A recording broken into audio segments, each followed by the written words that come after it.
Now, with COVID and air travel, a new study out this morning seeking to answer a major question as we head into holiday travel season. Just how risky is it? Our transportation correspondent, Gio Benitez, is at LaGuardia Airport with all of that for us. Good morning, Gio.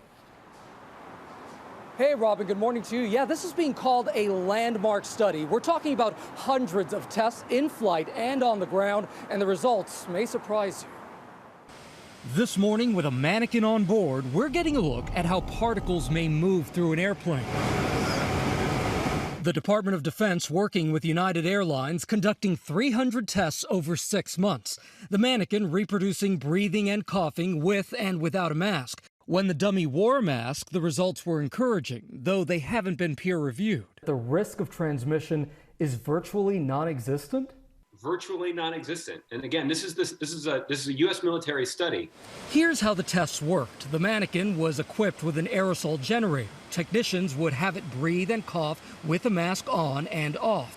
Using more than 40 sensors throughout the plane to detect the spread of droplets, the researchers found that with the mask on, only 0.003% of particles actually made their way into another passenger's breathing zone.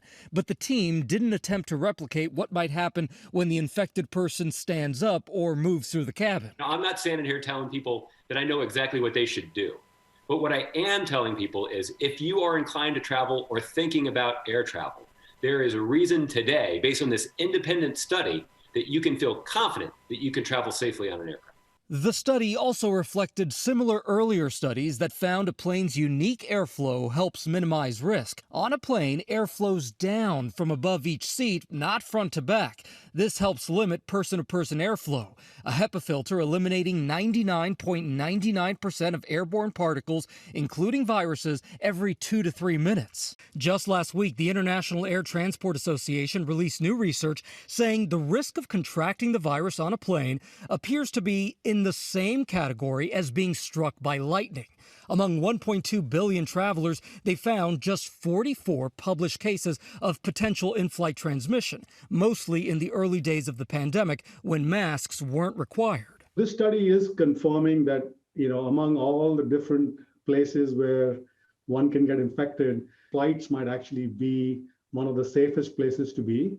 But remember, flying involves more than a plane. As more people start traveling for the holidays, airports will also get busier. So experts remind us it's critical to wear that mask as you walk into the airport, go through security, board that airplane, sit through the flight, and land at your destination. And there are some caveats to the study. They used only one kind of mask, a surgical one, and they simulated just one sick passenger on a completely full plane. But clearly, Robin, this was an extensive study, and it gives us a real clue. It does. All right, Gio, thank you. For more now, we're going to bring back Dr. Ashish Jha. He is the Dean of Brown University School of Public Health. We always appreciate your input. You heard Gio's report. What is your takeaway from this study? Good morning, Robin. Thank you for having me on.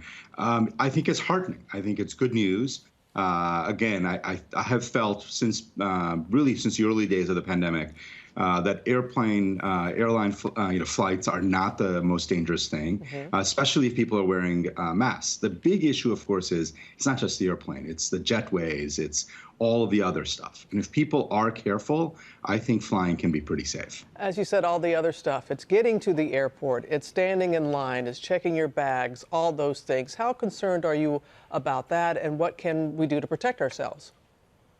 Yeah, so the single most important thing is mask wearing. If everybody in the airport is wearing a mask, I think that would make an enormous difference. I think the second part is avoiding kind of crowding and bunching up. We've all been on jetways that get very crowded. Airlines can do a good job of making sure that doesn't happen. So if there are some basic common sense procedures that people take, I think it can be pretty safe. The whole trip experience can be pretty safe. And how about mass transit? We're talking buses and trains. What can we do there? Yeah, the early days, there was a lot of concern that those were major sources of spread. I think as evidence has come in, it doesn't really look like that's true. And I'm going to sound like a broken record. Again, it's about wearing masks and making sure that they're not getting super crowded. So buses that keep the number of passengers to a, kind of a moderate amount, same thing with trains, I think can be pretty safe as long as people are wearing masks. It's not a broken record at all, Dr. Shaw. Cannot say that, overstate that enough. Always appreciate your input. Thank you, sir. Take care.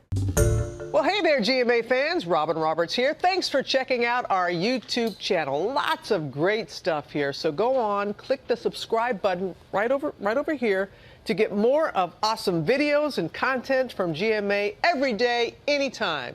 We thank you for watching, and we'll see you in the morning on GMA.